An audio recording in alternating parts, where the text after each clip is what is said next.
Choitalidi, I'll just give a just a short. Yeah, Choitalidi, we can hear you. So I'll just give a very brief background as the senior vice president of ACTA West Bengal. It was one of our dreams to create a program which was exclusively for students in who are members of ACTA in West Bengal.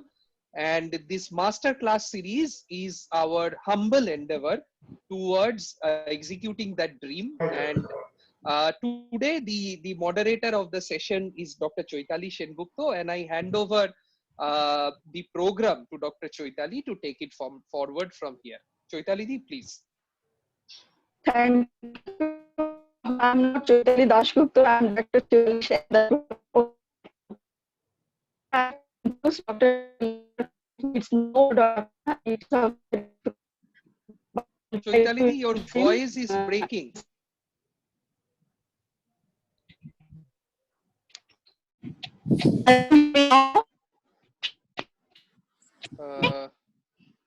No, not very clear. No, not very clear. Okay, 1 minute. Now it is a little better. Sure, sir. Sure. Oh, it's okay. It's Yeah. okay now. How to get this Okay. Introduce Dr. Mulin, who is famous worldwide. He is senior consultant and professor and director of anesthesia critical care in Narayana. He is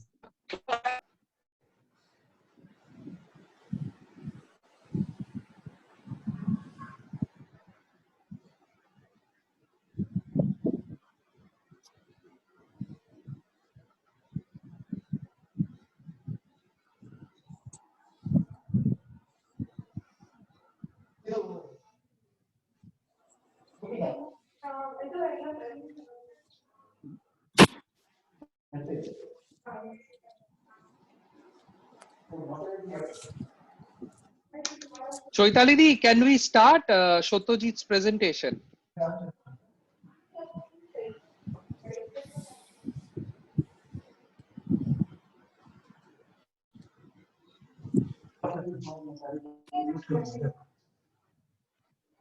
Hello?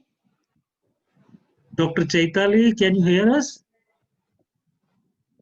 Sir, I think we will start the presentation then. The students are here, so we will start. Yeah, you can start. Okay. Shotojit, please start the presentation. Yes, sir. Yeah. Sir, very good afternoon, sir. Sir, should I give the summary or full presentation? Do you have the full case with you? Yes, sir. Yes, sir. Okay, let us see. You present the case. Okay, sir. Okay, sir. Then we can summarize. Okay, sir. Yeah. So this is the particulars of the patient.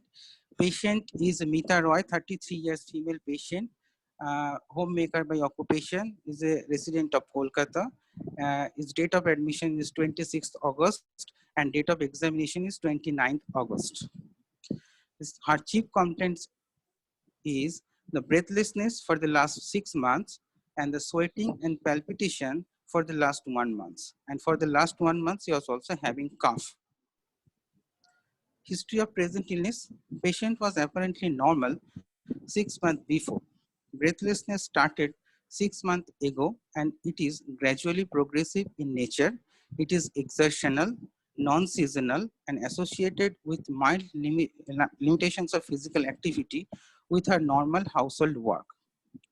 She also experienced one episode of respiratory distress at the middle of the night, which made her awake from the sleep and rushed to the window for the fresh air, and it was relieved by sitting on a stool. Apart from this episode, occasionally she felt mild dyspnea on lying down position, and it is of such a degree as to make her sit upright for relief. She often uses extra pillow at night for sleeping. She also complains of bilateral pedal edema for the last 2 weeks, which is pitting in nature. She also complains of sweating and palpitation on mild exertion, but not associated with chest pain. She also complains of cough for the last 1 month. It is non-productive, dry cough, not associated with any wheeze, not associated with systemic symptoms like febrile episode, malaise, or anorexia, etc. Not associated, not improved with bronchodilator therapy, and not associated with hemoptysis at present.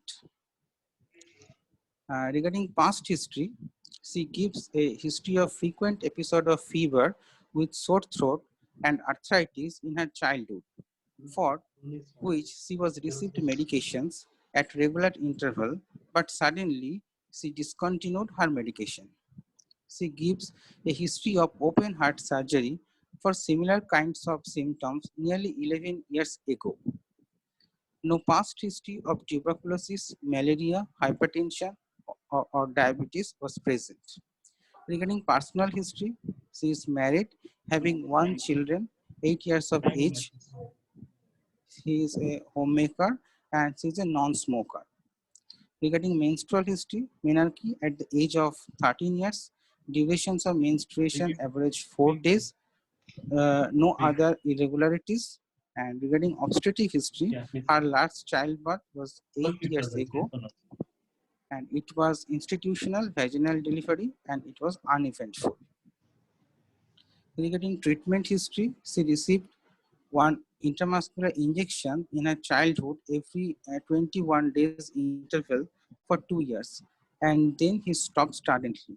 Now she is on following medication: tab furosemide 20 milligram twice a day, tab digoxin 0.25 milligram 5 days in a week, tab metoprolol 25 milligram twice a day, and syrup Botclor 5 milligram twice a day with a regular blood report of serum potassium.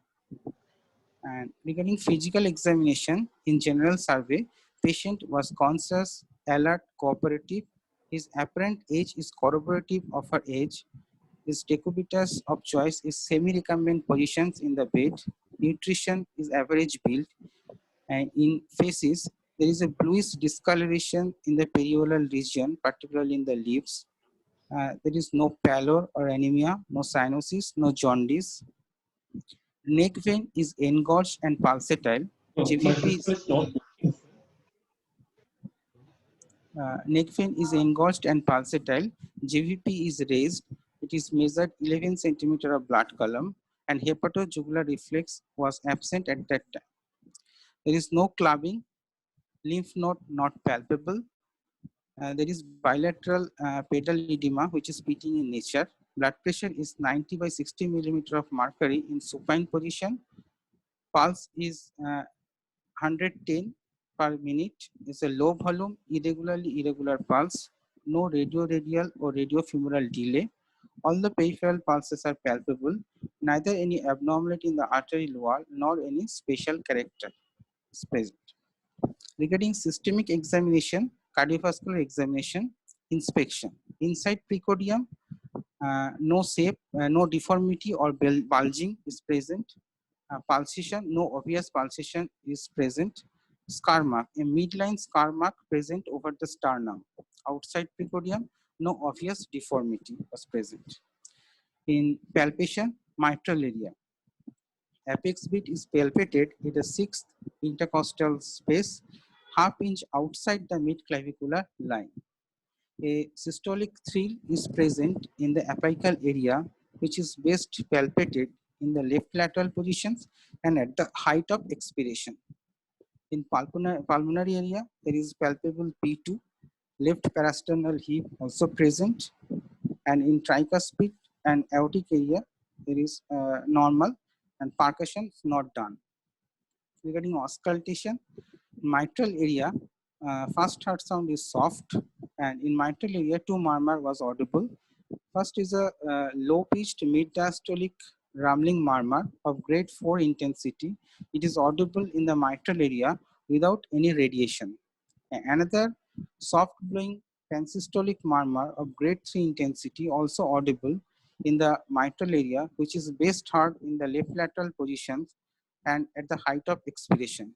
And this murmur is radiated towards the left axilla and the inferior angle of the left scapula. Second heart sound is also audible S3 and S4 was not audible at present. In pulmonary area, P2 is audible and loud. There is a ejection systolic murmur in pulmonary area. In tricuspid area, there is also a systolic murmur which increases in intensity during inspiration and not conducted towards axilla. And aortic area is both the heart sounds are audible with no murmur, no split, click or rub. Regarding respiratory system examination, inspection, upper respiratory tract is within normal limit. Respiratory rate is 16 per minute, regular. Chest movement was normal, no obvious venous prominence. Accessory muscles of respirations are not working at the present moment.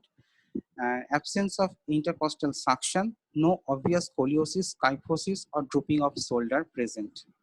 Regarding palpation, temperature, surface temperature is normal, no tenderness, positions of the trachea is in the midline, movement of the chest normal, both in inspiration and expiration, vocal fremitus is equal on both sides, percussions not done. Regarding auscultations, vesicular breath sound in the both sides, vocal resonance is normal in both sides, no rhonchi found, but there is basal crepitations on both sides. No pleural rub was detected. In GI tract examinations, liver, there is a mild enlargement, soft, but there is tender. And spleen, not palpable, ascites absent at that time. Nervous system examinations with a normal limit. With this history and examinations, I am coming to this provisional diagnosis. This is a case of mixed mitral valve lesion, MS and mitral stenosis and mitral regurgitation, probably rheumatic in origin, with pulmonary hypertension and atrial fibrillations, with NOAA grade 3. Now patient is in congestive cardiac failure and the patient has a history of previous cardiac surgery. Sir, I have investigations and echocardiography. Should I go there? No, first we'll go through the clinical diagnosis based on Yes. the history physical examination. Yes, sir. So your first diagnosis is rheumatic heart disease with mixed mitral valve lesion, mitral stenosis and mitral regurgitation. Patients with pulmonary hypertension, atrial fibrillation, NYHA grade 3. Congestive heart failure at present patient with A history of previous cardiac history of surgery. previous cardiac surgery. This is what the summary you have made. Yes. Yeah. This is the diagnosis you have made provisionally based on the history and physical findings. Yes, sir. So in this, you have to substantiate your diagnosis. So you said the rheumatic heart disease. What is the reason? On what basis do you say that this is a rheumatic heart disease? So patient having, first from the history, patient having the history of a recurrent episode of fever, Yes. arthralgia and sore throat in her childhood, Right. for which he has taken irregular medications, but which is stopped abruptly in her childhood. And after a period of 15-20 years, he develops similar kinds of symptoms. And That's right. That's right. What do you mean by rheumatic fever? It is caused by group A beta hemolytic streptococci, and for Yeah. the immunological reason, the M protein of the bacteria causes the cross reactivity with the myocardium and other structures of the heart, and that causes the lesions in the myocardium and the valvular structures of the heart, and that causes the rheumatic heart disease due to rheumatic fever in the No. How do you diagnose rheumatic fever? Okay. I'm asking. Rheumatic Okay, fever. okay, sir. Rheumatic fever can be diagnosed according to the Jones criteria. There are Good. Yeah. there are the major criteria and the minor criteria. And I mean, major criteria, there is a carditis, arthritis, subcutaneous nodule, chorea, Sydenham's chorea, chorea, and erythema marginatum. erythema marginatum. So patient had a history of rheumatic fever in the past, when she was a child or a young adolescent, and then she has developed this disease. So you are basing this disease because of the symptomatology, history, and the previous cardiac surgery which was done. That history is available. So you are actually helped because of the presence of history of rheumatic fever. Is the rheumatic fever invariably present in patients who have rheumatic heart disease? History of rheumatic fever? Not always present.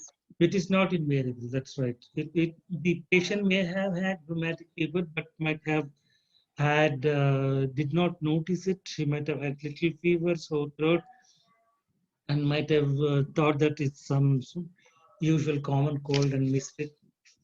And then actually had developed rheumatic heart disease. You did mention about NYHA. What is NYHA? So this is the New York classification grading for the dyspnea. Class 1 is there is no limitations of ordinary activity. Class 2 is mild limitations of normal household activity. Class 3 is a marked limitation of his daily activity, and class 4 is the not possible no activity is possible of ordinary activity. There is a patient is dyspneic at rest. That's right. That's right. So this patient is categorized into which classification? Which depending on the NYHA grading? I think it is a grade 3 classification. There is a marked limitations of activity of normal household work. But the patient also gives a history of paroxysmal nocturnal dyspnea. Yes, sir. Is in paroxysmal nocturnal dyspnea, it is usually grade 4, but grade 3 and grade 4 usually. So what is this paroxysmal nocturnal dyspnea? It is basically the distress at the middle of the night due to the left-sided valvular heart disease. The mechanism are at night during the lying down positions. There is a increased preload, and there is a reduced activity of there is a abolition of the adrenergic activity, and during the REM movement of the sleep there is a tachycardia, and all this causes the aggravations of the left-sided lesions, and there is a pulmonary hypertension, pulmonary edema, interstitial edema, and that causes the distress at the middle of the night, and that is.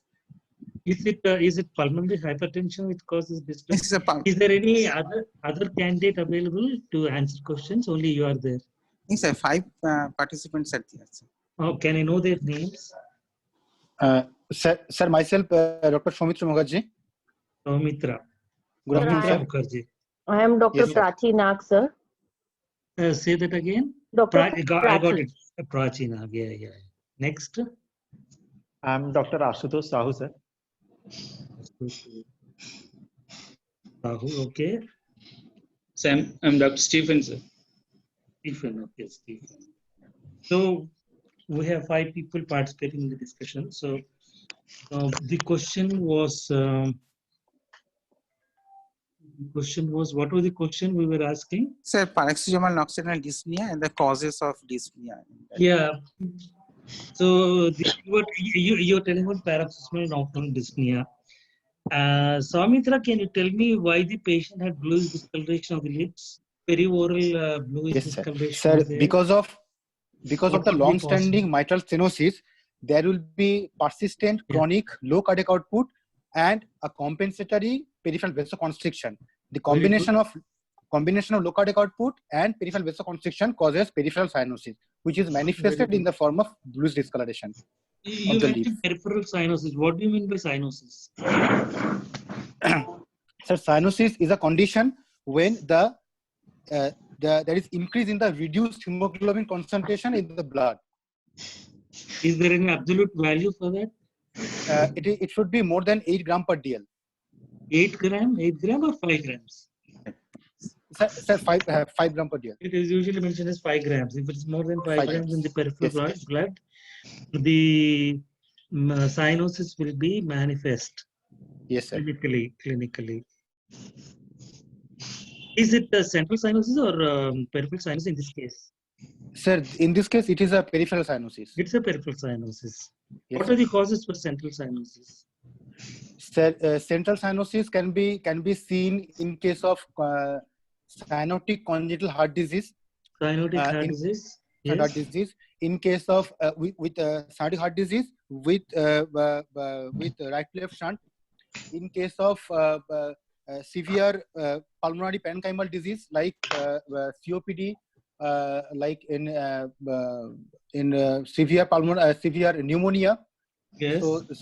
So these are the causes of central cyanosis. That's good. Can you get a central cyanosis in a patient with left to right shunt? You said only right to left shunt. Can it happen in left to right shunt? You Sir, said in only right to left shunt. Can you see in left to right shunts as well? Can you see central cyanosis in a left to right shunt? sir, in left right shunt, if there is a reversal of shunt, Very in good. If future, there's a reversal of reversal shunt, of you can shunt see. because of pulmonary hypertension, then there will be central cyanosis also. So what are the lesions in the heart where there's mixing and they have, see, you mentioned only right to left shunt. Can it happen because of mixing of Mix of the blood. the oxygenated and deoxygenated blood in the heart and then cause cyanosis? Yes, sir. And what are such lesions? Sir, sir, I didn't get the question. No, you mentioned as for central cyanosis, patient should have a right to left shunt. Yes, sir. Patient should have a right to left shunt. That is correct. Very good. That's commonest cause. So first, commonest should come first. So that is right. I would accept that. Now I want to, then we went to the left to right shunts causing cyanosis. That is because of increased PA pressure Yes, and sir. reversal of shunt. That's Yes, sir. correct. But in the congenital heart disease, there is also section of diseases where there is mixing. Need not necessarily be right left shunting. Just because of mixing, there will be cyanosis. Sir, like total anamenous pulmonary venous connection, Right. there will be mixing of the blood and it will cause cyanosis. In truncus arteriosus, there is mixing of blood and that will cause central cyanosis. So when you say congenital heart disease, cyanotic congenital heart disease, we have to also look into the right to left shunt supports and also mixing lesions. Mixing type. And then a reversal of shunt.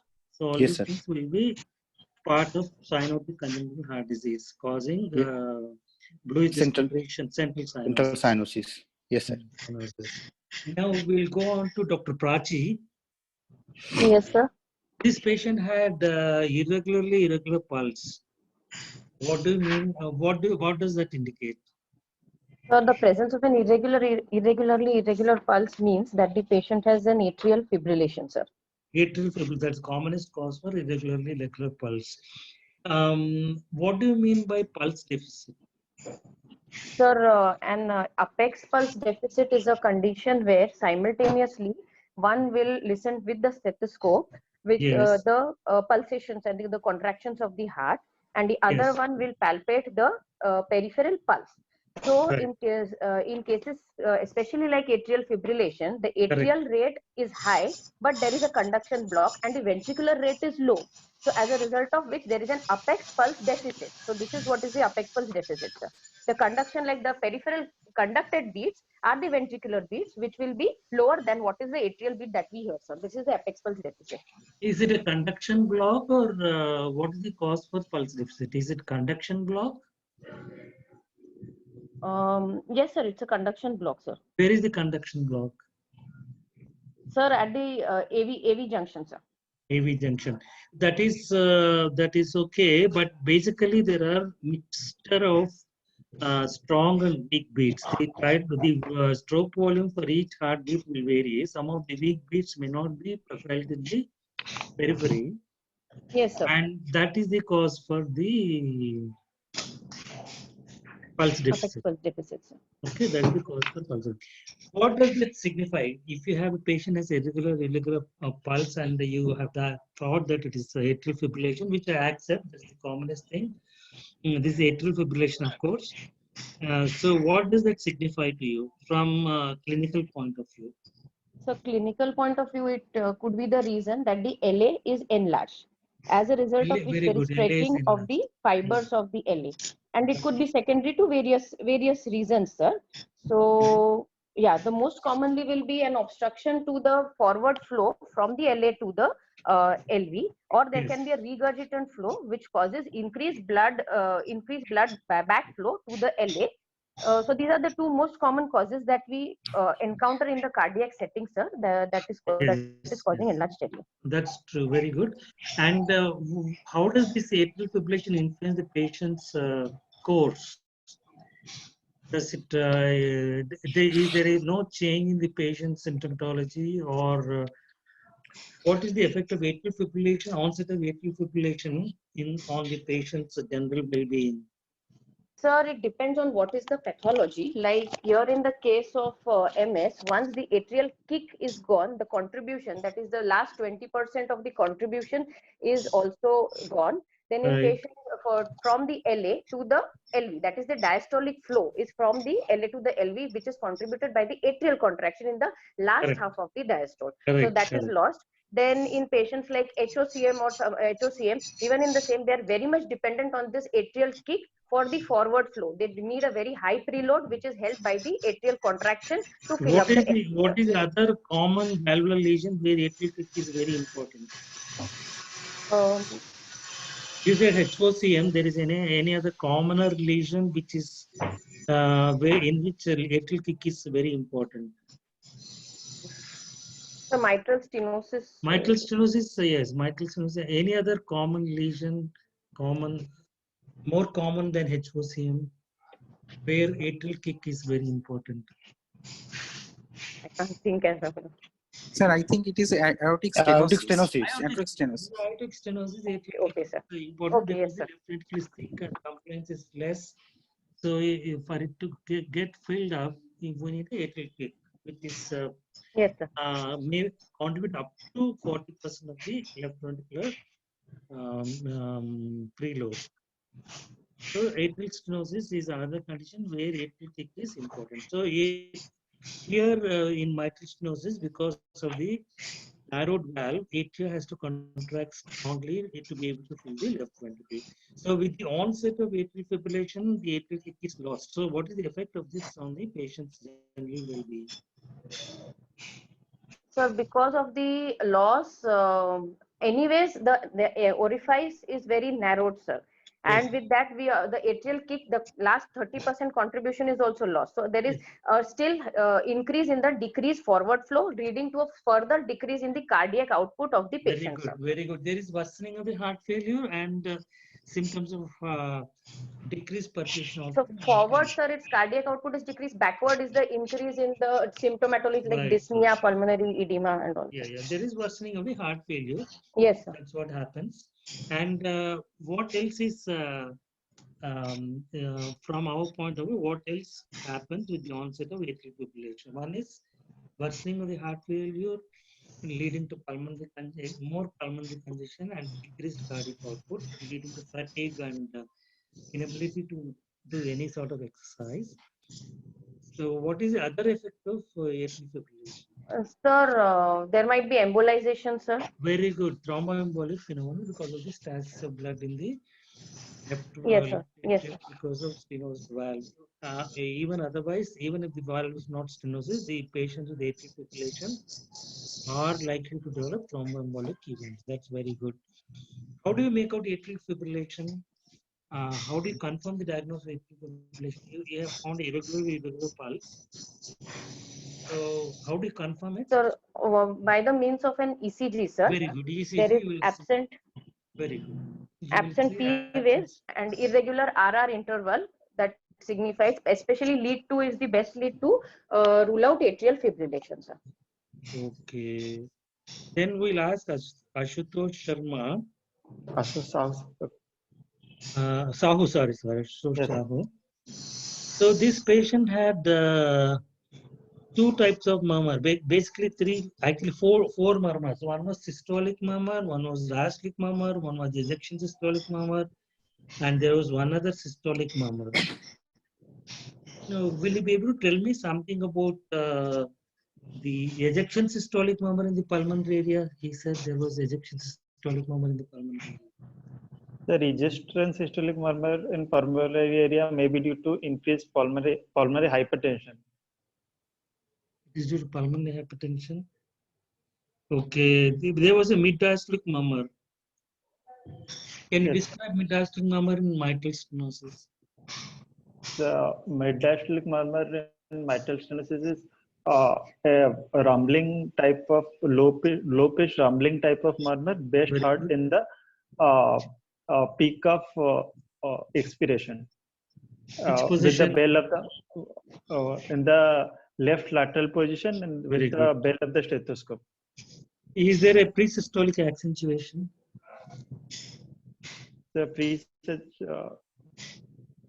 pre-systolic accentuation is there, sir. Is there? Do you see pre-systolic accentuation in a patient with atrial fibrillation? So in pre-systolic accentuation is due to atrial contraction, and AF in atrial fibrillation, it is absent. It will not be seen. That's correct. It will not be seen. The second murmur he mentioned was systolic murmur, which was I don't know whether he mentioned that it was going towards the back side. What is that due to? Sir, it is due to the mitral regurgitation murmur. It is going to back side. Yeah, and he also mentioned another systolic murmur he mentioned. What is the difference between if I say yeah, tell me. The other systolic murmur may be due to tricuspid regurgitation. That is due to tricuspid regurgitation. If I say that this systolic murmur is because of aortic stenosis, how do you argue with me? No, sir, it's not aortic stenosis. How will you substantiate your this? There's a systolic murmur, which is a little bit going to the back side.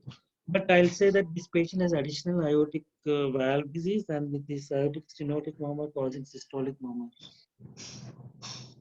Sir, in tricuspid murmur is heard in the tricuspid area, and is it and there may be the features of right ventricular failure and enlarged JVP may be raised, and features of right ventricular failure. No, my failure question is, see, there is a systolic murmur, so we have to have a differential diagnosis. The differential diagnosis is aortic stenosis. Can this be aortic stenosis? Patient had a mitral valvotomy done. Now because the rheumatic heart disease can affect any valve, now patient has come with aortic stenosis. Is it possible? But based on the clinical findings, you have to tell me whether it's possible or not. Aortic stenosis is possible. Will it aortic stenosis cause a systolic murmur? Yes, sir. Systolic murmur heard in the aortic area. That is heard in aortic area. And sir, it may radiate to the carotid. Very good. It will go to the carotid, whereas mitral regurgitation will not go to the carotid. No, sir. It will not go to, and typically it is a crescendo decrescendo murmur. It will be diamond shaped, and it's ejectional systolic murmur. There's an ejection click when it starts to be heard. So this is most probably unlikely that the aortic valve is involved in this case as of now, because aortic sounds are normal in the aortic area. That's what my friend was telling us. So this is, can it be VSD? Patient has concomitant VSD. So VSD murmur is a continuous type of murmur, and it's best heard in the apex. Continuous, and it's a continuous murmur is machinery murmur. They mean to say it's a machinery murmur. Where do you get machinery murmur? I don't know, sir. No, do you call continuous murmur in VSD? It's a pansystolic. Yes, sir. It's not continuous. It is pansystolic. Pansystolic and pansystolic murmur. And where do you get continuous murmur? Sir, in PDA we get continuous murmur. Yeah, in PDA you get continuous Now we'll go to Stephen. Yes, sir. Stephen, this patient, JVP was raised, he said. How do you measure JVP? JVP, I make the patient in a lying position at in the bed, and I will just. Semi-lying means what exactly? It's around 45 degrees. Semi-recumbent. Semi-recumbent position. Semi-recumbent position. Very good. I will use 2 scale. So one scale I will just I'll just keep along the JVP wave of the top. I'll place this scale at along the JVP waves, and I'll put another scale perpendicular to the sternal angle. So from the lower scale to the topmost point where the JVP is seen, I'll measure the length of the distance. Then that I'll take it as a jugular venous pressure. What will be the normal jugular venous pressure? Normal jugular venous pressure is around 5 centimeters. Yeah, 3 to 5 centimeters. That's correct. Yes, now, can you continue the investigations, whatever you have? Yes, sir. So clinically we think that this patient has rheumatic heart disease. Open mitral valvotomy was done, so this is sternotomy, and now come with restenosis and mixed valvular lesion, tricuspid regurgitation, and increased PA pressures. Yes, sir. Sir, my slides are visible or not, sir? Not as it. Satyajit, you have to share your screen. Yes, sir. Yes, sir.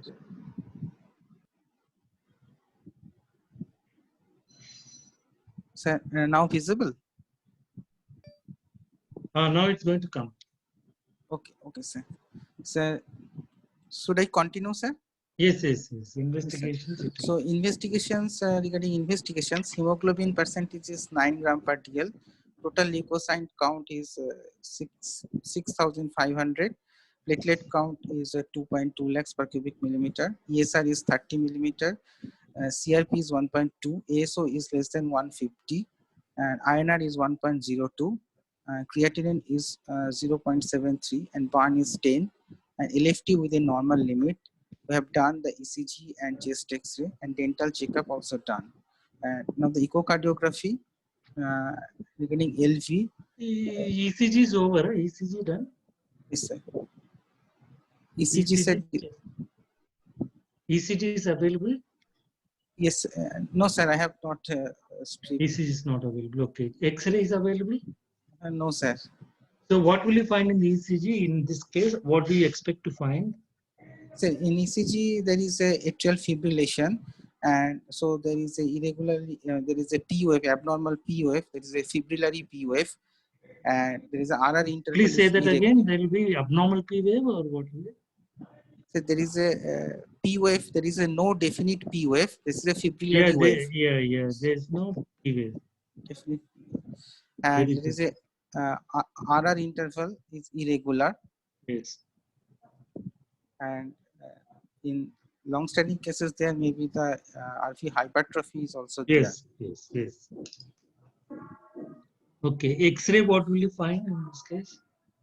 X-ray is, I find the mitralizations of the heart, that is the straightening of the left heart border, and the full of pulmonary bay. There is a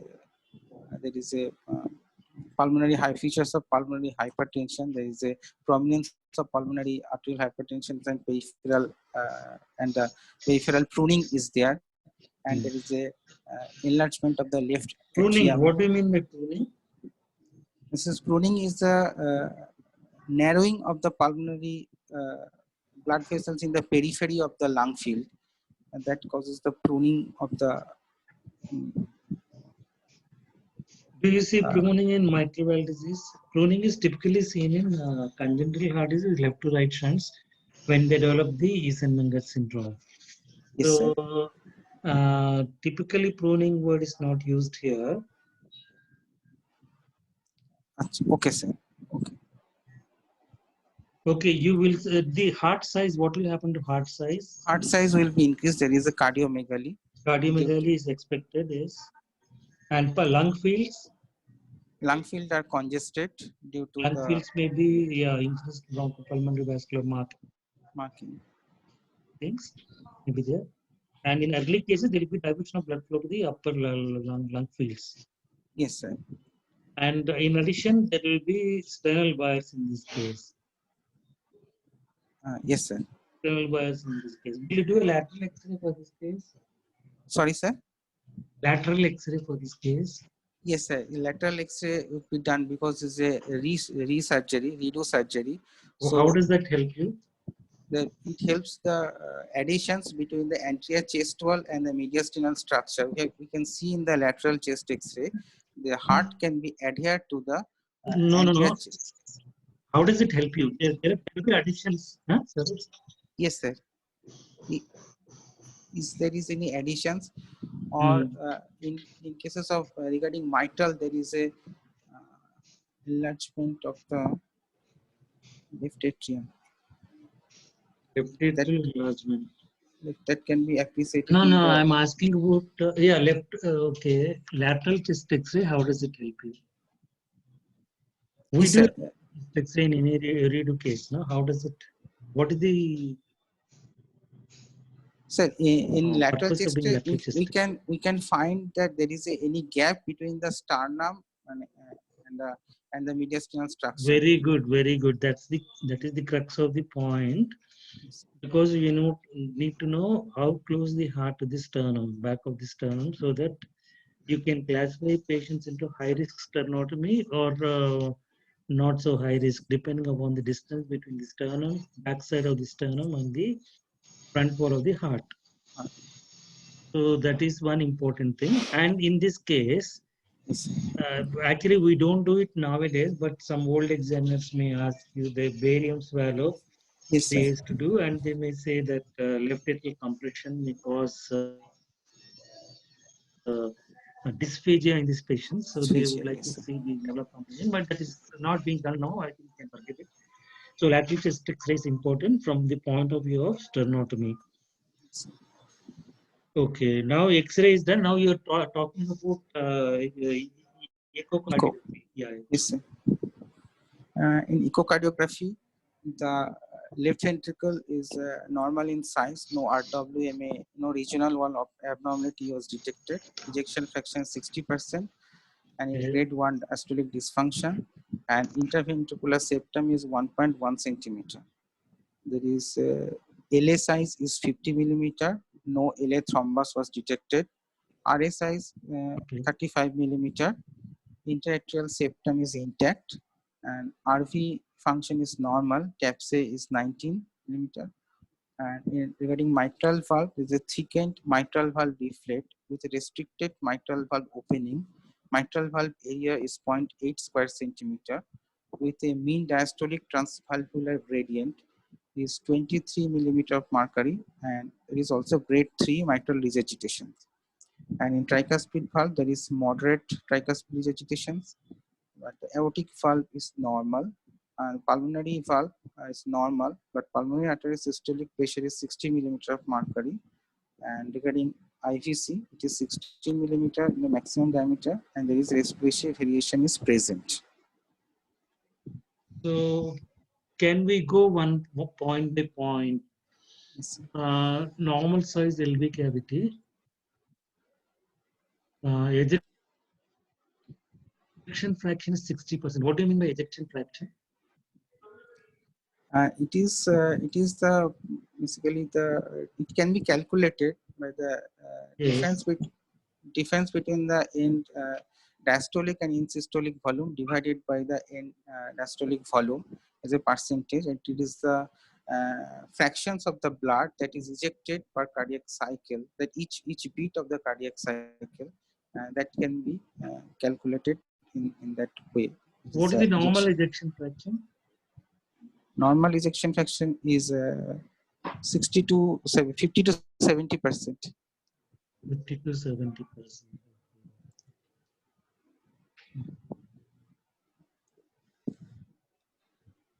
RV function is normal and TAPS. What do you mean by TAPS? TAPS is a transannular plane systolic excursion, and if the TAPS value is less than 17, so Transannular. Oh, so say that again. What is the transannular plane? systolic excursion. Is it transannular or Tricuspid annular plane systolic excursion. It is tricuspid annular plane systolic systolic excursion. How do you measure it? Sir, it ideally it should be measured in the thoracic echocardiography, and Transthoracic, okay. it is. Why do you say that you cannot measure in transesophageal echocardiography? Yes, sir. Yeah, it can be measured in the transesophageal because there is a problem in the alignment of the beam with the lateral tricuspid annulus. So that is ideally it should be recommended to measure in the transthoracic, but it can be measured in the transesophageal also. Okay, I'll take that answer. How do you measure it? Sir, the pulse wave Doppler beam is aligned with the left annulus of the lateral annulus of the tricuspid valve, and we measure the velocity and the tricuspid valve velocity, and from there we can measure the TAPS, basically the movement of the longitudinal movement of the right ventricle. Longitudinal movement of the right ventricle. It's not clear. Not clear how what you said. What does it indicate? Sir, if the TAPS value is less than 17, it indicates the RV dysfunction. What is the normal value? The normal value is 18 to 25. What is the unit of measurement? Is centimeter, Millimeters. millimeter, or what? Millimeter. You have mentioned millimeter. That's good. What are the other parameters for right ventricular systolic function? One is Another is the TI index, which is the myocardial performance index. This is the IVRT and IVCT by divided by ejection time. And another is the. What is the value on the left side and what is the value on the right side? Normal values. Yes, sir. For right side it is 0.7 and left side it is 0.8. Left side it is 0.7, no? 0.7. And right side is 0.8. Does everybody agree with that? No, sir. Sir, for right side it will be 0.43 and for left side it will be around 0.54. No, 5 is also high, sir. 0.34 plus or minus 5, sir, for the left side. It's always in the range from 0.3 to 0.4. Beyond that, we say it's a dysfunction starts, sir. Yeah, easy to remember. Right side 0.3, left side is 0.4. Yes, sir. 0.3 for right, 0.4 for left. And if it is high, it means that there is a dysfunction which is combined systolic and diastolic dysfunction. Okay, what is FAC? Sorry, sir. What is FAC? Fractional area shortening. Fractional area changes. Fractional area changes. Okay. Can it be used for right ventricular function? Yes, sir. Yes, sir. Yes, sir. It can. What is the normal right ventricular ejection fraction? It is 30 to 50%, sir. Mean of 40. Why it's like that? Left side it is 50 to 70. You said right side it is less. Because the right ventricular wall is less thicker than the left ventricular function. It's a thin wall structure, and it is also against the low. The right ventricular ejection is against the pulmonary circulation. It is a low resistance circulation rather than the systemic circulation, which is pumped against the left ventricle pumped against the systemic high resistance circulation. So it is the two main causes, and the whole of the RV is also not contributing in the ejection fraction movement of the RV. Particularly the septal wall is not movement. It's also the volume dependent most of the time in cases of the RV.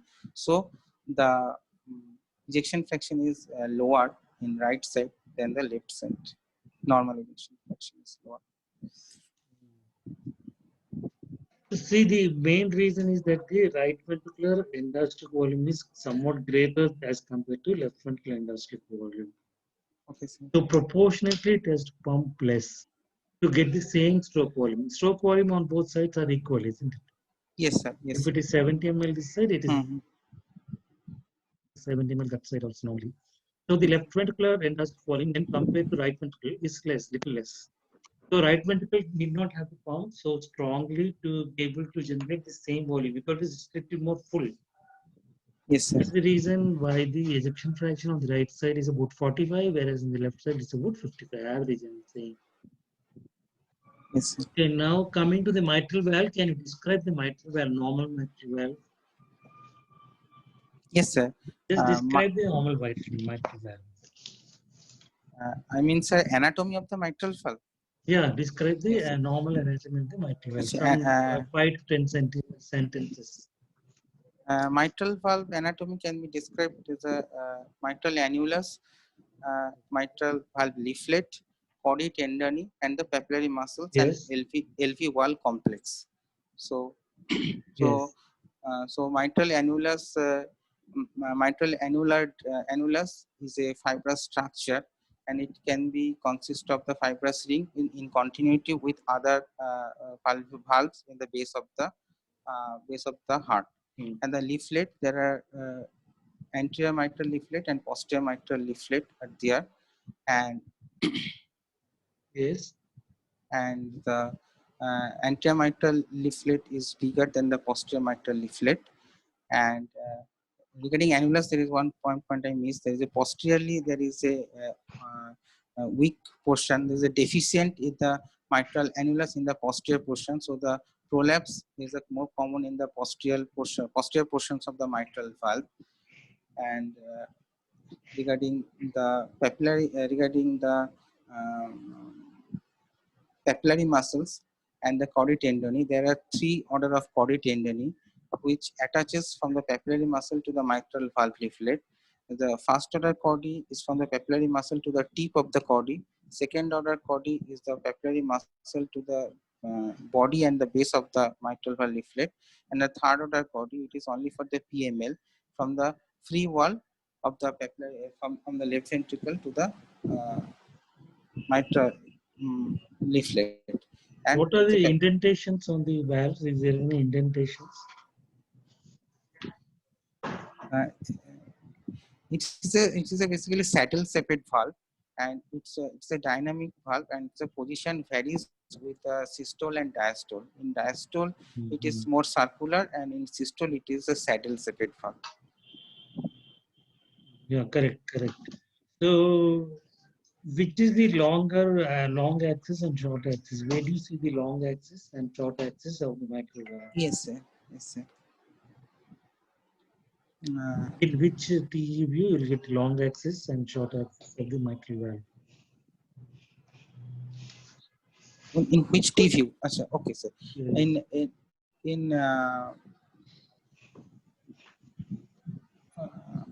In mediasophageal 4-chamber view, you can see the long axis of the mitral valve, and mitral commissural view, you can see the mitral commissural and aortic valve, mediasophageal aortic valve long axis view. You can see the short axis of the mitral valve.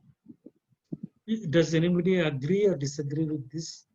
Sir, for the long axis, the view is mediasophageal mitral commissural view, and for short axis, it is the mediasophageal aortic valve long axis view.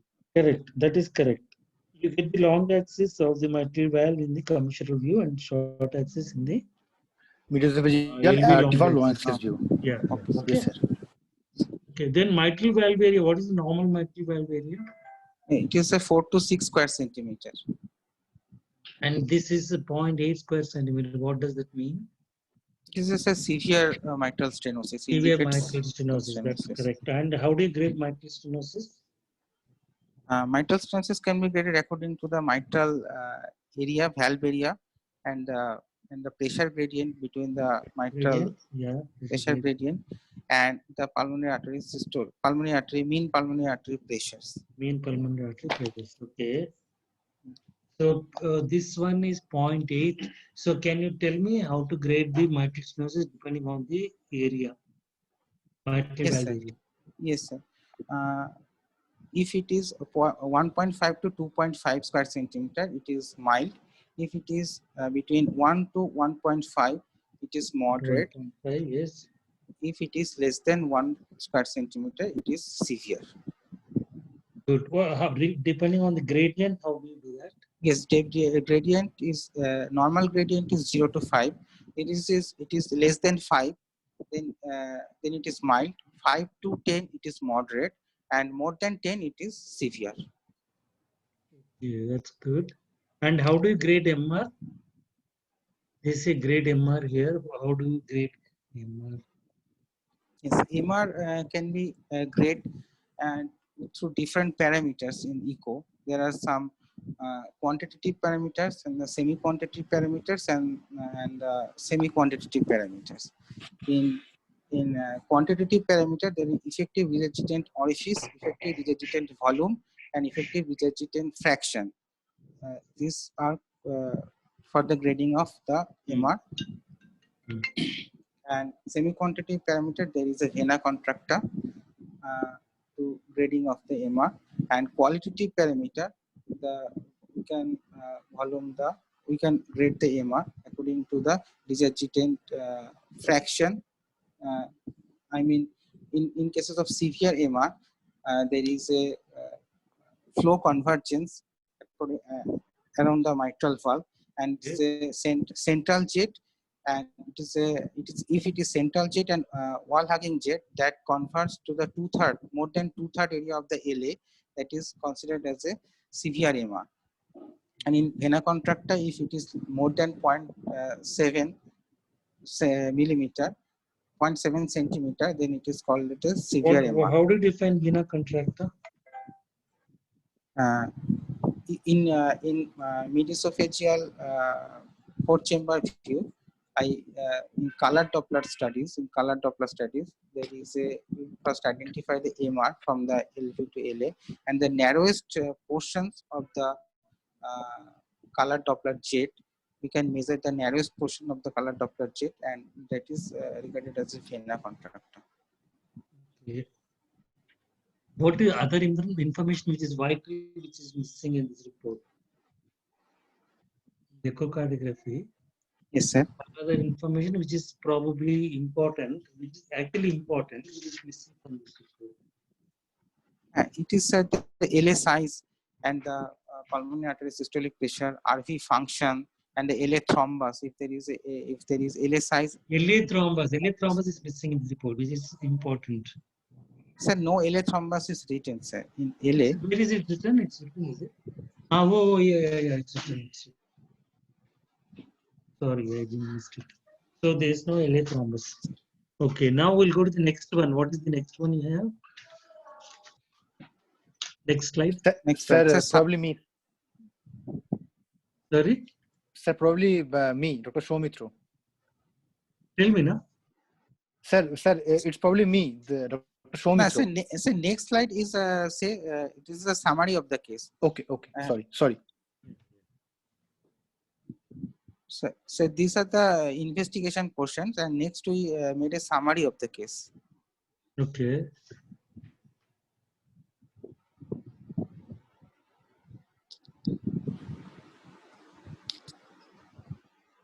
So she is scheduled for mitral valve replacement. So this lady is on furosemide, digoxin, and metoprolol. Yes, can sir. you explain to me, Soumitra, can you tell me why the patient is getting furosemide, digoxin, and metoprolol? Sir, furosemide has been given to control the heart failure as a management of heart failure plan. And digoxin and metoprolol has been given to control the fast ventricular rate in a setting of atrial fibrillation. Very good. How does digoxin act? Sir, digoxin is an oral inotropic agent. It acts by binding with the sodium potassium ATPase channel, and after binding with that channel, the intracellular calcium concentration is increased. That's why myocardial contractility is also increased. By this way, it increases the myocardial contractility. At the same time, it reduces at the same time it increases the refractory period from the SA node to the AV node. By increasing the AV refractory period, it reduces the heart rate. That is right. That's right. And what group of cardiac drug is digoxin? Sir, what group of drug? It is a cardiac glycoside. It's a cardiac glycoside, and it causes inhibition of sodium ATPase. Yes. It causes inhibition of the sodium ATPase. Sodium, and then this sodium is exchanged for calcium. So that intracellular calcium is increased. So if I say that this patient is getting digitoxicity, if I tell you that patient is in digitoxicity, what will be the signs of digitoxicity in a given patient?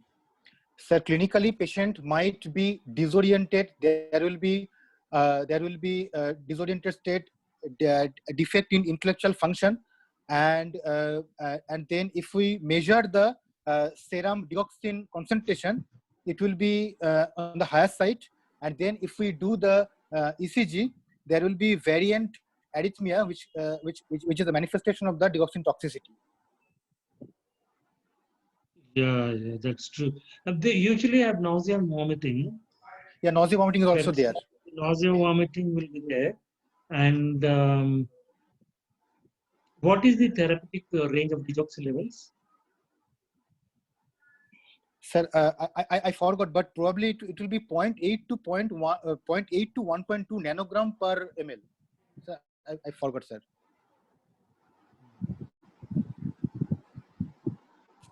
Prachi, can you tell me what is the therapeutic levels of serum digoxin? I think 0.8 to 1.2 nanograms per ml, sir. Okay, that's correct. So there is a narrow therapeutic ratio. The beyond 3 and all the patients will get digoxin toxicity. And how do you treat it? Sir, first of all, treatment of the electrolyte imbalance, that is hypokalemia and hypomagnesemia, they potentiate the digoxin toxicity. So correction of the dyselectrolytemia, number one. Number two, if there is life-threatening arrhythmia, then cardioversion should be done, and oral or intravenous treatment of the existing arrhythmia. And lastly, then DG-bind, that is the FAB, which is an antagonist of the digoxin, can be given. And if all these measures fail, then hemodialysis is applicable. That's right. Okay, what is the half-life of digoxin? Sir, 4 to 5 days. 4 to 5 days? No, it's too long. It is 36 hours.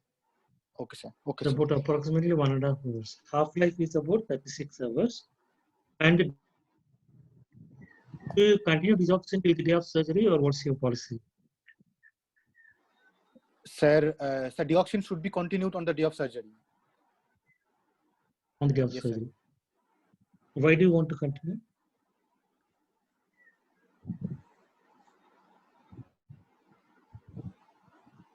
Sir, because arrhythmia. Because patient is already prone to have arrhythmia, and in the perioperative period there will be lot of fluid shift and there will be lot of dyselectrolytemic state, so that can also aggravate the arrhythmia. So it is preferred to continue the digoxin in the day of surgery. What is the policy in your institution? Do you give digoxin on the day of surgery? Morning, yes, sir, do you ask for morning dose of digoxin to be given? Sir, we do give digoxin on the day of surgery. Yeah, in theory it is correct. In theory, it is better to give digoxin, especially in such a case with atrial fibrillation with heart rate of 110 and history of cardiac failure. It's theory you can give. It is advisable to give digoxin and monitor the potassium little more rigorously during the surgical procedure. Yes, sir. But in practice, they don't give nil. They are nil or lead. They don't give anything here. I don't know why. So that is what is happening here. But in theory, what you say is right. I agree with that. Now we'll go on to metoprolol. What is metoprolol? Sir, metoprolol is a cardioselective beta blocker. Cardioselective beta blocker. Why is it being Sir, given? it is being given because to reduce the fast ventricular rate in atrial fibrillation.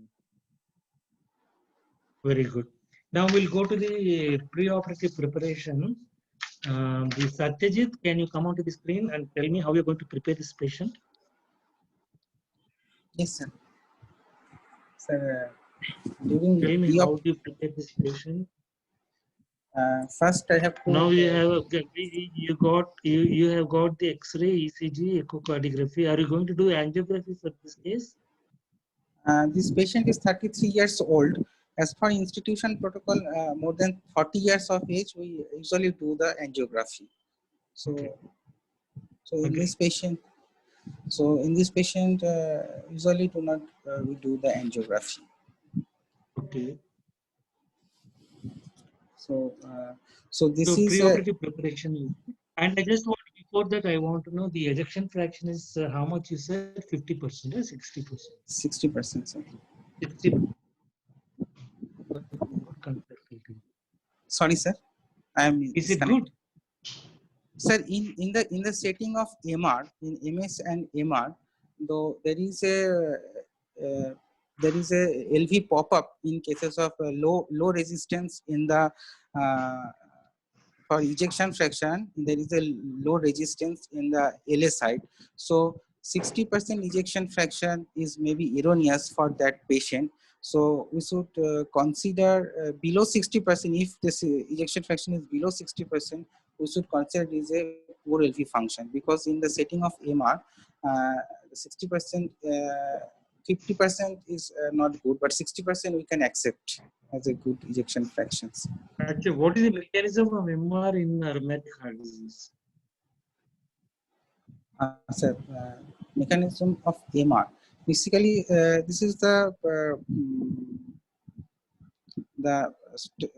causative organism is the streptococcal beta group A beta human. No. Mechanism means there are Carpenter has classified into 3 mechanisms. One is normal leaf motion. Second is excessive leaflet motions. So systole. There is a 3 class. In rheumatic heart disease, which sort of mechanism? Sorry? In rheumatic heart disease, it is 2B. In rheumatic heart disease, 2B is it? Yes, sir. 2A. Ashutosh Sahu, can you tell me what is the mechanism of MR? 2A. What is 2A and what is 2B?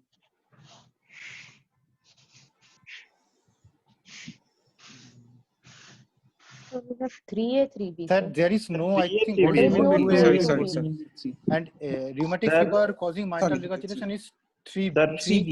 It is 3A, sir. 3A. It is 3A. 3B? 3B is the ischemic cardiomyopathy causing mitral regurgitation. 3A. 3A is both systolic and diastolic. Can you tell me how do you categorize the mitral? Hello, sir. Can you tell me how do you classify the mechanism of MR? Yes, sir. According to Carpenter's classification, the mitral regurgitation is divided into grade 1, 2, and 3. In Carpenter class 1, it is due to the normal leaf. There will be normal leaflet motion. Usually, it happens in annular dilatation, or there is mostly annular dilatation, And in Carpentier class 2, it is due to excessive motion of the leaflets, like as in prolapsed leaflet and plial leaflets. And in Carpentier classification 3, in 3A, it is mainly of rheumatic origin. It is due to restricted motion of the leaflets. And in 3B, it is in ischemic heart disease. It is seen in ischemic heart disease. It is seen in mostly in systole. So 3A is restricted motion in the diastole and 3B is restricted motion in the systole. No, sir. So 3A No, is sir. Sorry, say that again. Say that again. In class 3A, it is like due to rheumatic origin. So it is the leaflet motion is restricted both in systole and diastole, but in class 2B, it is restricted in correct. systole. Yeah. Restricted in? Systole in class 2B. Sorry, 3B. Systole alone. Systole. Yes, it is usually because of ischemic heart disease. So class 1 is normal leaflet motion because of annular dilatation or perforation. Yes, sir. Or yes, cleft in the mitral leaflet. The valvulotomy is normal, but because of the annular dilatation, cleft or perforation, there is regurgitation. Yes. And this in mitral stenosis, this case it will be type 3, where Yes. there is a restriction of the mitral valve leaflet motion both in systole and diastole. Yes, sir. So that is it. And now we'll go to the pre-op preparation we will doing. Ashutosh, can you tell me what are the things which you look into the pre-op preparation? Sir, You said about digoxin. Digoxin will be continued in the time of surgery. Metoprolol will be given. How about furosemide? What will you do with furosemide? Sir, we will continue furosemide, but we will check the potassium level, whether it's to maintain proper potassium level. If there is hypokalemia or not. Right, right. So what are the guidelines which say about furosemide should be continued or not? The furosemide should be continued till the day of surgery, and on the No, do we give a dose in the morning or? Sir, in our institution we what give are the advantages of giving morning. it? What is the advantage of not giving? Sir, the patient is in failure, so No, tell me what are the advantages? Sir, the patient is in failure, so if we are giving furosemide, then the congestive symptoms will be less, and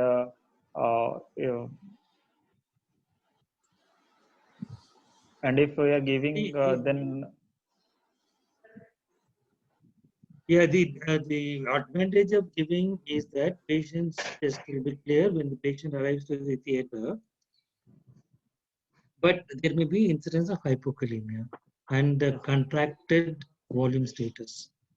If you do not give, patient may have wet lungs when the patient arrives to the theater, especially if the heart rate goes up because of preoperative anxiety, etc.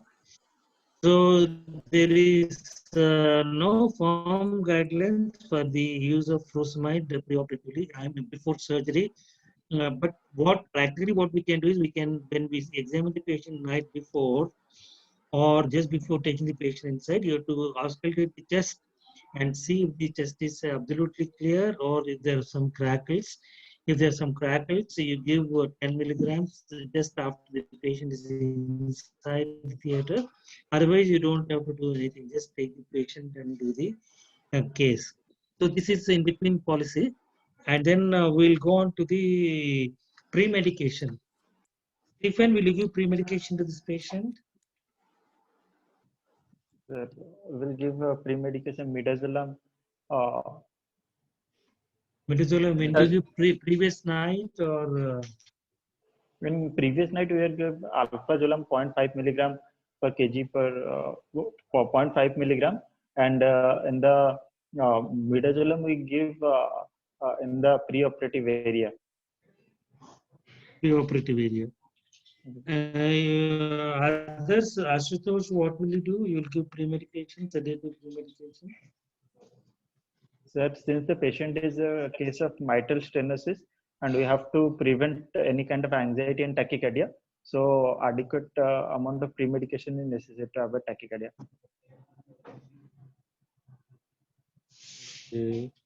Soumitra, what will you do? You'll give pre-medication. What is your policy in your hospital? Sir, in our hospital policy, what we used to do is that we continue the relevant drugs in the preoperative period. Regarding the sedative pre-medication, we use low dose benzodiazepine in the day before at the night, the day before surgery, to reduce the anxiety related tachycardia. And on the day of surgery, in the preoperative holding area, if required, if we see that patient is still having some kind of anxiety and tachycardia, then we use low dose of midazolam in the preoperative holding area with a background of oxygen support and with continuous monitoring of the saturation as well as the censoring of the patient, because too much sedation will cause decreased drive of the respiration and causing the increase in pulmonary pressure. So we have to balance between the reduction of anxiety, at the same time not to cut down the sympathetic drive and to increase the pulmonary pressure. Yeah. Whatever you have said is quite reasonable. But what we can do is that we can establish a good psychological rapport with the patient previous day, and also just guess or assess the level of anxiety in the patient. If the patient looks anxious, and also you can ask a leading question whether she can sleep well at night without any sedative medication. Then this patient has history of congestive heart failure, so you have to consider that also into account. So some of the patients may say that I am fine, I don't want any sedative pre-medication, I already had one surgery. On the other hand, there may be patients who may say that I already had surgery, I am feeling anxious. So you have to assess the level of anxiety, and also find out whether the patient is comfortable sleeping without any sedative medication. So based on this, you can give sedation or don't give anything. You don't have to give anything if the patient is comfortable and says that she can sleep without any problem.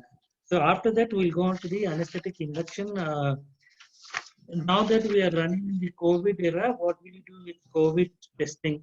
What is the COVID policy? Stephen, can you tell me? So in our institution, we will do COVID testing for patient at like the latest report will be. Which testing you will do? You will do rapid test or RT-PCR? Or We are doing RT-PCR, sir. And we'll RT-PCR. What will be if it comes negative, and what will be if it comes positive? So whether it is coming negative or positive, we will take all. Yes, sir. So we will whether it is positive or relatively elective. So positive, we don't do the case, sir. So like positive cases, usually we'll refer to the. Hello, sir. Anybody can answer this. What will you do if it is? Sir, in our institution, yes, we have the COVID ward and non-COVID ward. We do the COVID test RT-PCR within the 3 days of the admission of the hospital. If it is negative, we go for the surgery. But the day before surgery, we do a TrueNet test. If it is negative, you're going to operate. If it is negative, then in the day before surgery, we do another COVID test for the TrueNet, which the report is come within the 12 to 24 hours. And if it is also negative, then we proceed for the surgery. And if it is positive, then we, as it is an elective case, we defer the surgery and shift the patient to the COVID area and treated accordingly. And when the patient is negative, then we come back for the surgery. See, the recommendation is if the patient is positive, you defer the surgery for 14 days. Yes, sir. You should not be operating because the risk is 20% mortality is there even in non-cardiac patients. If the patient is positive and due to this non-cardiac surgery, 20% of the patients will die. I'm talking about non-cardiac. So in cardiac, the mortality will be much higher. So if the patient is positive, you do not do the surgery. You defer this unless it is emergency. This is not really that emergency. So unless it is emergency, you don't do the case. And you ask the patient wait for 14 days and then repeat the RT-PCR. And if it is negative, you do one more RT-PCR after 48 hours. And in the meantime, also do HRCT. And if it is less than 2 grade, then you can take the patient. Okay. If the patient is positive, we cannot operate elective cardiac surgery. There's no point Yes. because the mortality rate is very high. Patient will die of hypoxemia and lung complications. You may do a successful surgery, but patient is going to die. 50% of them will die. Yes. Now coming to the monitoring, the patient is taken inside and monitoring. Tell me what monitors will you use? Satyajit, you tell me. Patient is Yes, inside the theater. What monitoring? So to start, how will you start the case? Yes, sir. Inside the monitor, we first check the identity of the patient, and then we attach the pulse oximetry. Is And Rahul there? Rahul, are you there? Yes, sir. I am here. Do you agree with this COVID policy? If it is Sir, positive, we cannot do any elective case. And wait for 14 days, do the RT-PCR. If it is negative, do once more. And also do the HRCT and then only take the patient. Yes, sir. Agreed, sir. That is the policy. This is okay. This is okay. Yeah. This is what we have been, the recommendations. I mean, so a sort of recommend. This is not a evidence-based recommendation, but it is opinion-based recommendation. Absolutely, sir. Yes, sir. Yeah. So the patient is come to the theater. Now we are going to check everything. Next. Yes, sir. After confirming the identity of the patient, we attach the monitor regarding the ASA standard monitoring protocol. We attach the pulse oximetry and ECG and non-invasive blood pressure, and attach the oxygen through via nasal cannula also. Then we go for the invasive monitoring like arterial blood pressure monitoring, preferably the femoral arterial blood pressure monitoring, and the central venous pressure monitoring, and the triple lumen catheter in the internal jugular vein. Do you put the triple lumen when the patient is conscious or after induction you are going to put? In our institution protocol under local anesthesia, we put the triple lumen before induction of anesthesia. Okay. Is there any problem in putting triple lumen in this case? Yes, this is a redo surgery. Previously, there may be, though it is a long time before, 11 years before the surgery was there, but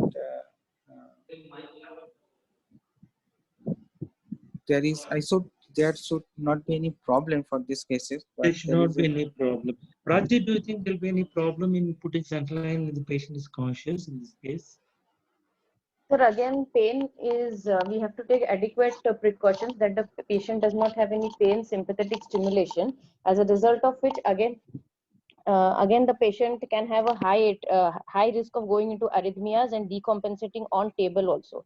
So that is the reason he should be given adequate local anesthesia, and then we should be giving the inserting the triple lumen central line, sir. Okay, Ashutosh, any idea on this? I want to put a central venous catheter in a patient, this patient, before anesthesia. Is there any concern in this patient? The main concern is tachycardia, which may aggravate the low cardiac output and congestion in the patient, pulmonary congestion. So we can give adequate amount of local anesthetic agent before inserting, or we can insert the CVP after induction of the patient. Another thing, sir. Stephen, one more, what is the other thing? So another thing, patient having said. So in our institution, in such cases where we anticipate catastrophe during induction, we do internal jugular cannulation under local anesthesia. But in this patient, because patient is already having atrial fibrillation and this central line guide wire can stimulate and can cause further arrhythmia. So we take precautions not to aggravate the arrhythmias by inserting the catheter too much. We'll take precautions and we'll do under adequate local anesthesia. This is who is speaking, Stephen. Yes, sir. Another thing could be the ability to lie flat, sir, for these patients. Will they be able to tolerate a supine position? Yeah, you're coming closer to what I wanted to know. See, in this patient who has a history of paroxysmal nocturnal dyspnea, if you put a Trendelenburg, they may become acutely dyspneic. You have to keep this in mind and probably avoid Trendelenburg in this patient when you're putting CVP line.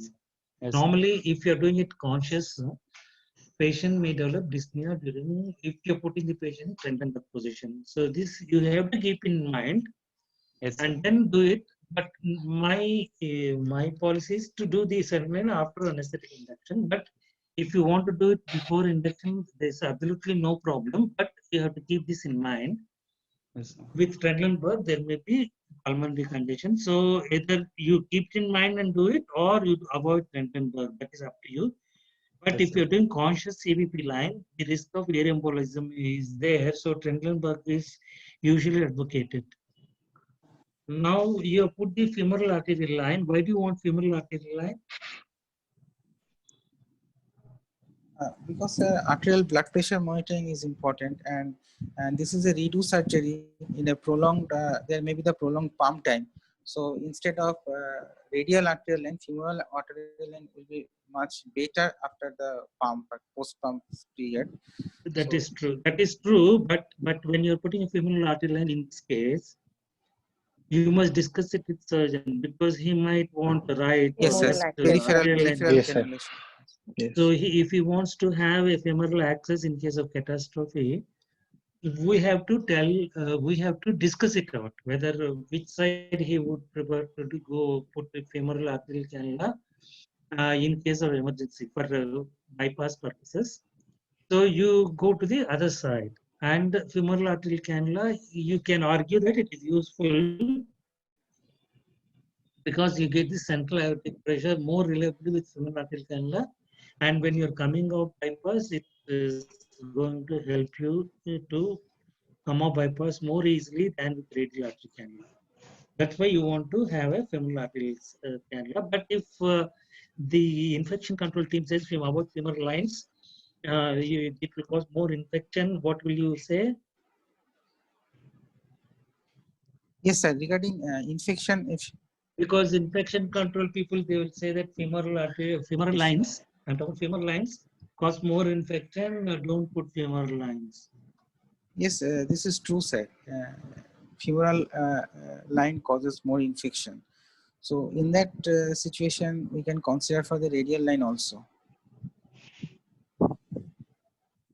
You're putting both, is it?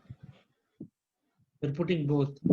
Then how are you avoiding femoral infection? You femoral line also, you're putting radial artery also. Sir, after first POD or after shifting the patient to the ICU, if the patient is chronic condition is more or less stable, then we can remove the femoral line and we can continue. Very good. That is one option here. That is one option here. And also, see, this is a bit of argumentative. You can argue it is argumentative. There is evidence to show that femoral arterial lines do not cause as much infection as it is thought to be, and it is the femoral venous line which is causing more infection than the arterial line, because we do not inject anything into the artery. We just take blood samples. Other than that, we don't inject anything into the artery. So, and the arterial pressure is higher, so infection doesn't usually go into the arterial system. Whereas venous line, you are giving drugs and other things, so the chance of infection is more. But this is argumentative. So you can always say that I will remove the line after the surgery and put a radial line, or simultaneously put a radial line and then remove the femoral line once the patient is stable in the ICU. Next question will go to what other parameters you will monitor in this case. You have arterial line. Will you put a PA catheter? Yes, sir. Yes, sir. In our institute, routinely we do not PA catheter, do not put the PA catheter for You will this put a type PA of. catheter. Okay, and you will use a transesophageal echocardiography. Yes, sir. Transesophageal echocardiography should be done in these cases, but Also, regarding you the will. situation of Okay, COVID. now tell me the induction protocol. Yeah. Yes, sir. Sir, Tell me the induction. induction anesthetic. Yes, sir. After putting all the invasive monitoring line and we put to start the induction.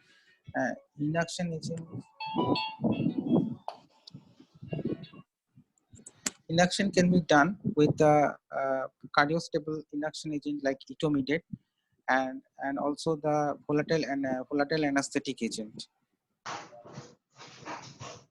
Hello, sir. Which volatile anesthetic agent? Sir, in our institution, we uses the sevoflurane. No, you are inducing with etomidate as well as sevoflurane. Yes, sir. That's what you want to say? No, sir. Either etomidate or etomidate, either etomidate or induction agent with the sevoflurane. In our institution, we do not use etomidate regularly.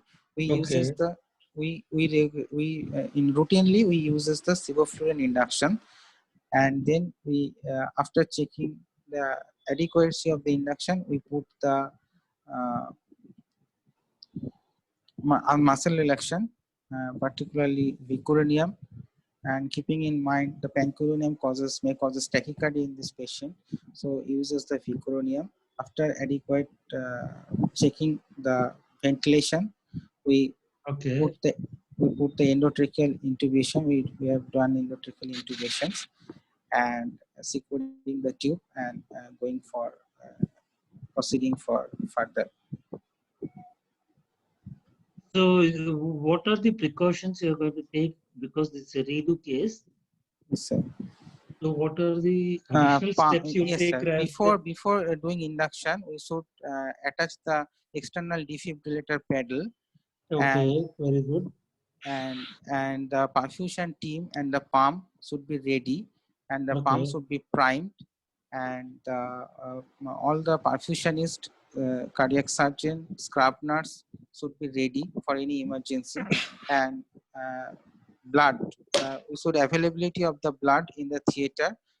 Usually, 2 units of blood will be available within the theater, and also check for the peripheral cannulation site. I discussed with the surgeon for the emergency bypass for the peripheral cannulation site. They also prepare for the peripheral cannulation site before doing the induction for these cases. Stephen, can you tell me what the surgeon will request you when he's doing sternotomy? And how do you oblige to that request? So during sternotomy, the surgeon will ask us not to ventilate the patient for the duration of the sternotomy. But in this case, usually they'll use oscillatory saw. So it anything else they will ask? In my center, they are usually ask you to reduce the blood pressure to about 80 to 70 to 60. Yes, sir. They usually, because the heart will be less tense and the chance of opening the right atrium, right ventricle will be less if the heart is little soft. Yes, sir. So they may request you to reduce the blood pressure. That you have to do carefully. Usually increasing the isoflurane concentration will do the trick. You don't have to do any additional agents. Yes, sir. Give additional agents. So normally they do ask us to reduce the blood pressure. Yes, once the sternotomy is done, reduced sternotomy is done, you have to bring back the blood pressure to the usual values. You cannot keep it hypotensive for a very long time. Yes, sir. And what are the problems during resternotomy?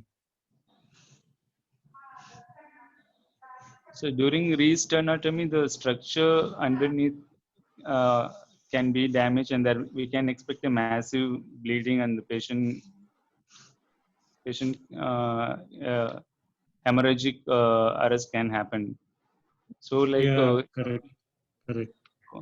So like if we expect this, like ideal would be like have a peripheral access, like in the form of like peripheral bypass, femoral bypass, establish the femoral bypass before, or sometimes we just put a guide wire and keep. So in case of emergency, we can easily pass the catheter and establish a peripheral bypass. Usually guide wire is not passed, but the femoral artery is exposed and kept ready, taped and ready.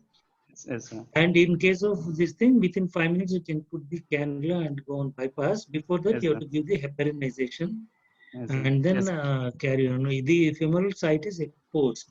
If the risk of sternotomy is high, so that's why you have to look at the distance between the backside of the sternum and the heart during the lateral X-ray and decide about the risk of the sternotomy. If it is high risk, you should preferably keep the femoral site open, cut open and ready.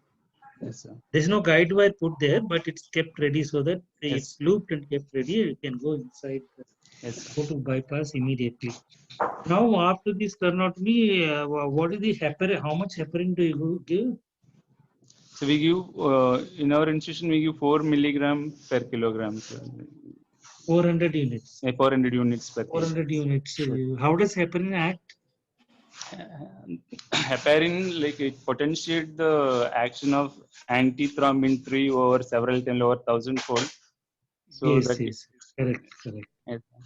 Basic action is enhancement of activity of antithrombin 3. It also has 10A anti-10A activity, but major action is increase in the antithrombin 3 activity. Okay, tell me something about perfusion. In this case, what are the parameters you will monitor and what are the normal ranges? What mean arterial pressure you will maintain during perfusion?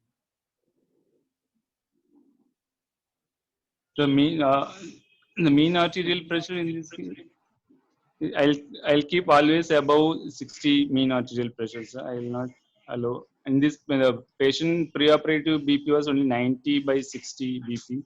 So I will try to manage a BP in that range. I will not allow a drastic drop in the blood pressure from the baseline. What cardioplegia are you going to do?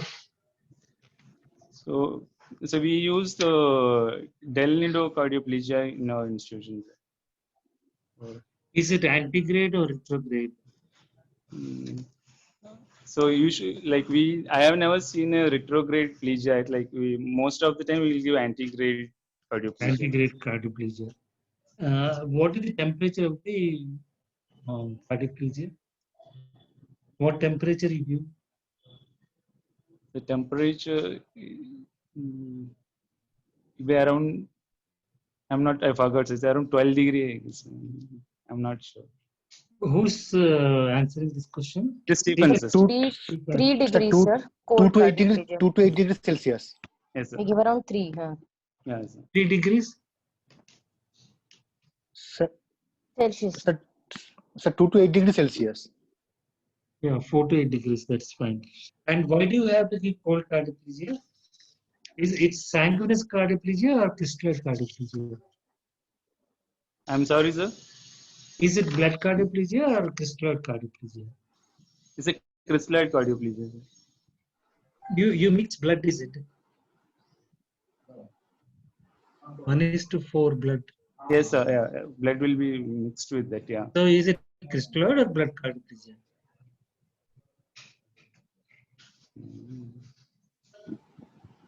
It is crystalloid cardioplegia and it is mixed with blood.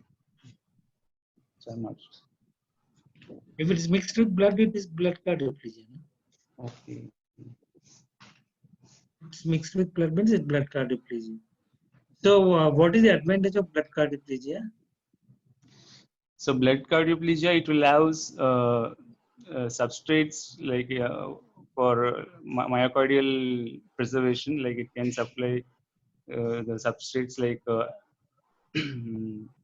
ATP, and that will give more better myocardial preservation.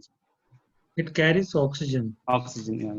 It carries oxygen, and it also reduces the tissue edema, because it is, if it is crystalloid cardioplegia, it has low oncotic pressure, whereas blood cardioplegia will have some reasonable oncotic pressure. So the tissue edema is not as much as with crystalloid cardioplegia.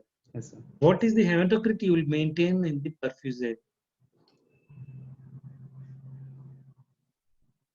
Hematocrit around 20%, sir. 20 to 25%. 20, yes. 20 to 25%. If it comes below 20, Hello, what will you do? If it comes below 20, what is the strategy?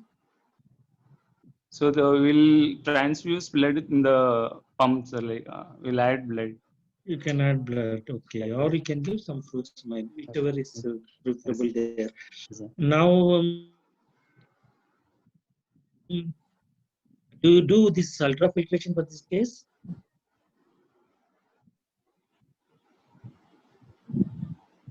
Modified conventional ultrafiltration, what they call as cuff. Sorry, Satyajit, can you tell me, will you do cuff in this case? Yes, sir. Hello. Sir, I couldn't hear you. Sir, could not hear you, Satyajit, sir. will you do conventional Yes, sir. ultrafiltration for this case? Yes, sir. This case, we should continue the continuous ultrafiltration. Why you want to do it? Because this patient has a regurgitant lesion, mitral regurgitation and tricuspid volume overload, and continuous ultrafiltration will help in the postoperative period to reduces the volume as well as the buildup of the hematocrit, and the hemodynamic parameter will be better if we do the continuous ultrafiltrations for this patient. And patient is also in the preoperatively in congestive cardiac failure, so it will help, sir. It will help, sir. What is RAP, that is retrograde auto priming, autologous priming? Sorry, sir. I can forget, sir. It is a method of blood conservation, sir. Yes. It can be used for blood for priming of the CV bypass circuit. The method is after the amount of tell me. So the method is after the aortic cannulation, patient is placed in a slight Trendelenburg position, and then with controlled pressure, blood is sucked from the aorta within the CV bypass circuit, maintaining the hemodynamic stable.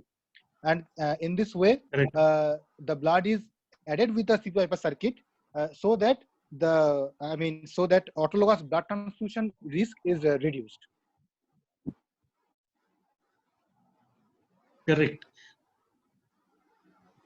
It is also reduce the amount of crystalloids put in the prime, so that the hemodilution to some extent is reduced.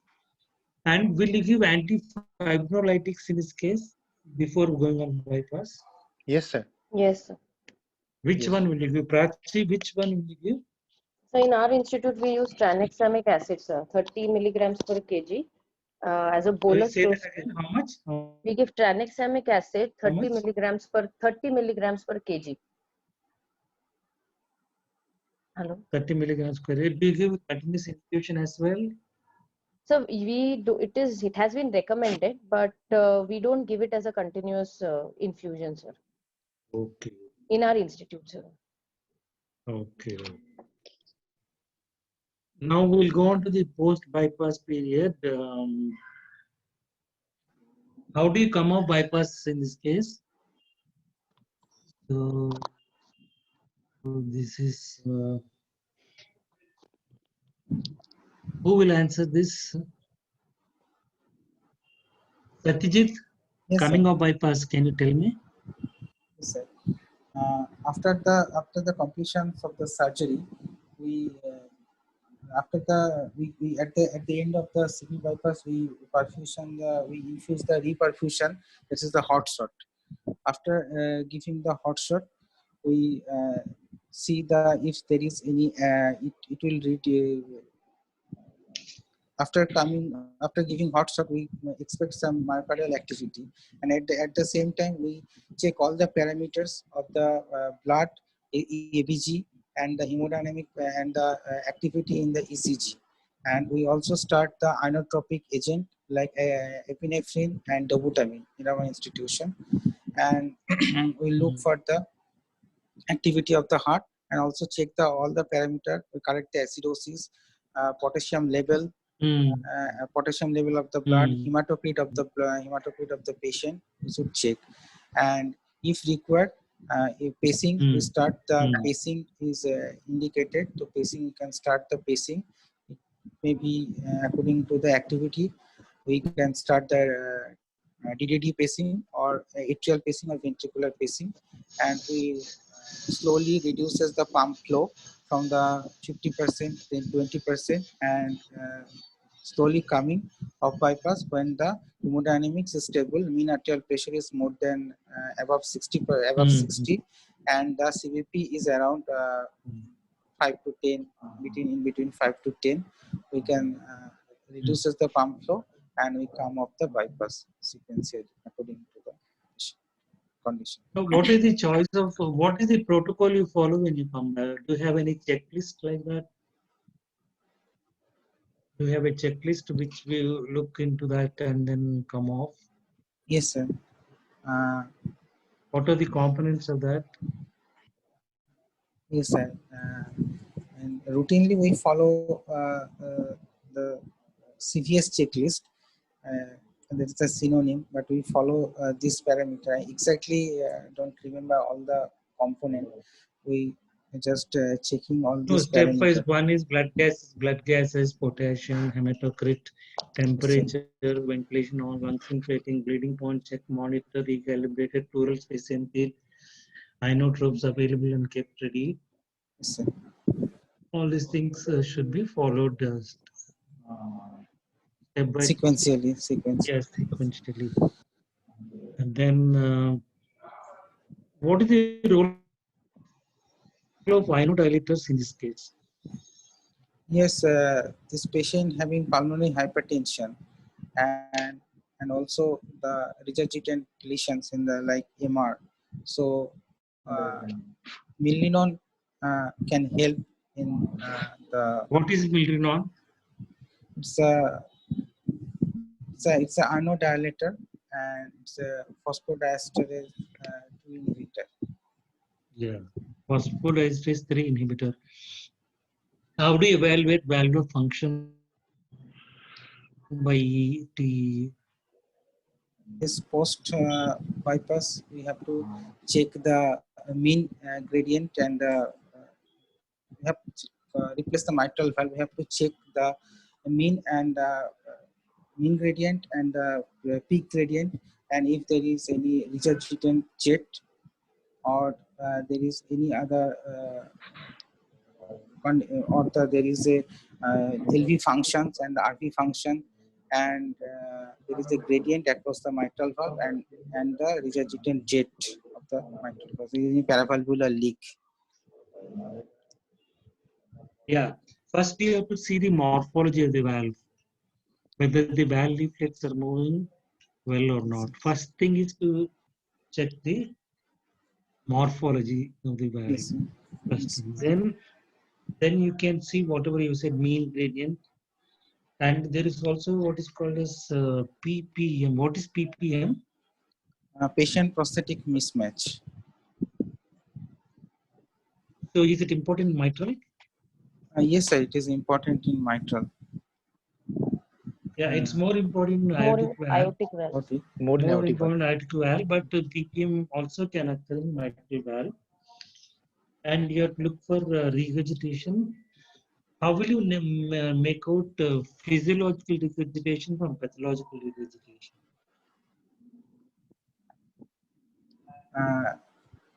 you have what is physiological regurgitation called as? Wash jets. Washing jet. Washing jets. Washing jets. Washing jets. So how will you know that these washing jets are not actually any problematic thing? Sorry, sir. How will you know that it is pathological or physiological, which can be left alone, not to be done anything? According to the valve manufacturer, there are 2 or 3 Yeah. washing jets. Correct, correct. It is valve specific. This signature washing jet for each of the valves.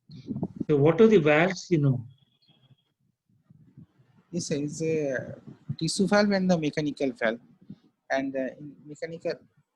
In mechanical, you have single leaflet and bi-leaflet. yes, Ball and cage are not using any longer. If previously we used to use ball and cage, now I think they're making it. yes. So how will you make out whether the regurgitation is physiological or pathological? It will be outside the valve ring if it is pathological. Yes. Correct. And eccentric jet and more gradient if it is outside the valve of the jet. Sir. Yeah, usually the physiological what is called washing jets are do not cross the center of the left atrium. They are small, and there's not much of turbulence. They have only that red color. There is no multiple colors in that. It's small and do not usually extend beyond the center of the left atrium, and they're within the wall structure. That is, they are not on the sides of the left atrium. Whereas the pathological is outside the sewing ring. Right. And they are eccentric and they are bigger than the washing jets. And by looking at various views, you can exactly pinpoint and tell the surgeon there is at the 6 o'clock position or the 9 o'clock position. And then the surgeon might have to go and redo the suture there, put the suture wherever you pointed out.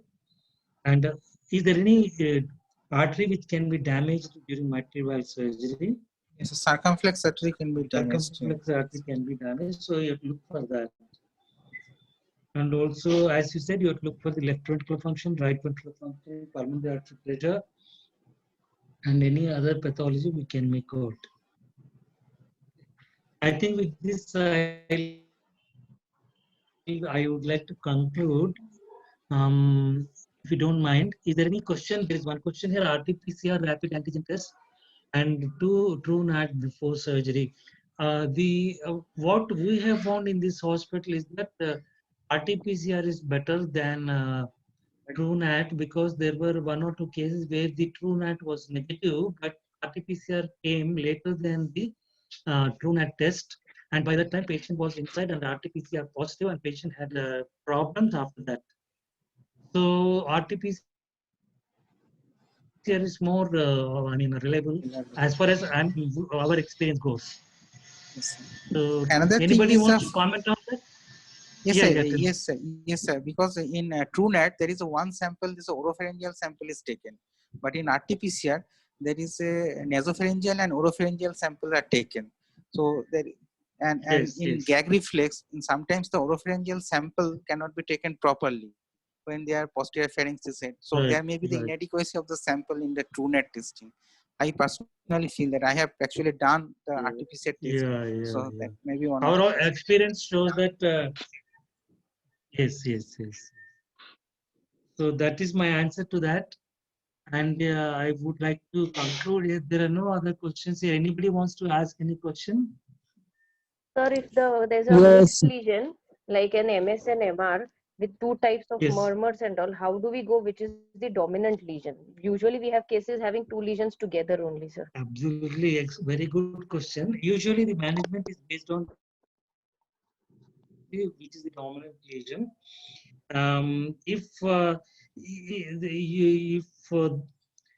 both lesions are present and equally severe, they will say severe MS, severe MR. We usually take the MS into consideration more than the MR, and usually by echocardiography, we'll know which is the dominant lesion, what is more severe and what is less severe.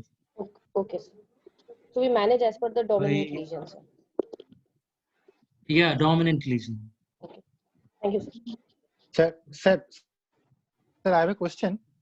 Sir, what you have mentioned in Yes, the yes, yes. case, sir, you have mentioned in the case that patient is having grade 3 mitral regurgitation. Sir, is it a angiographic finding? I mean, the classic Echo. No, it is actually it is moderate MR by echocardiography. by echo finding. Angio was not done. As of Okay, the sir. Okay. history goes, it's only by echo they have written grade 3. It is moderate MR. Okay, sir. Okay. Moderate MR, but severe MS. Yes. Gradient is 23 severe MS. Yes, sir. Yes. Yeah. And value is 0.8. 0.8 centimeter So square. that's 0.8. So it is severe MS. Okay, sir. Thank you so much. I had a lovely time with you, and we'll meet again sometime. Thank you, sir. Thank you. Thank you Thank very you so much. much. Thank you, sir. Thank you, sir. Thank you so much. Thank you. Hello, Dr. Chaitali is there or Dr. Rahul? Rahul sir has left. Rahul has Actually. left, I think. Rahul. So I thank on behalf of WBCTVA Dr. Muralidhar sir. Very nice comprehensive interactions with our students. Thank you very much. Thank you very much, sir. It's a great pleasure. Thanks for this opportunity. Thank you very much, sir. Thank you so much. Thank you, sir.